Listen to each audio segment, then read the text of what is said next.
Haleluja, Jezus je živ. Kakšno sporočilo. Jaz se spomnim, ko sem bil ateist in je Jezus prišel v moje življenje in prva beseda, ki je rekel, je: jaz sem živ. In to je spremenilo moje življenje. In v bistvu, če bi rad bil odrešen, vse, kar moraš verjeti, je, da Jezus je Božji sin, da on je živ.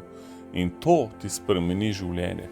Ampak zanimivo je to, danes bi rad malo pogledal Efežanih 2 in mogoče v ponedeljek dober dan, da ga začneš tako, da veš, v Efežanih 2.1 piše: tudi vas je oživil, ki ste bili mrtvi po prestopkih in grehih, v katerih ste nekdaj hodili po navadi tega sveta, po knezu oblasti v zraku, po duhu, ki deluje zdaj v sinovih nepokorščine, med katerimi smo tudi mi vsi nekdaj živeli v poželjivostih svojega mesa ter delali želje mesa in misli in smo bili po naravi otroci Božje jeze kot drugi.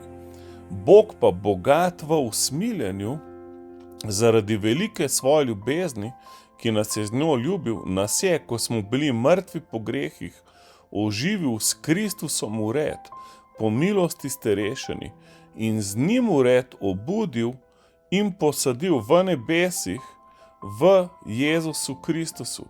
Haleluja, se pravi, on nas je oživel, haleluja, bili smo mrtvi, čeprav smo živeli. In kaj je zdaj, kje smo zdaj? Sedimo s Kristusom na njegovem prestolu, haleluja. Vladamo nad vsako silo, nad vsako oblastjo. Uživite danes ta ponedeljek in cel teden v novem življenju. Glejte na to, kar je zgoraj, kjer je Kristus, haleluja. In on vas bo napolnjeval svojim duhom in boste lahko spoznavali vsak dan še več njega, haleluja, in živeli še v večji zmagi. Blagoslov sem, haleluja.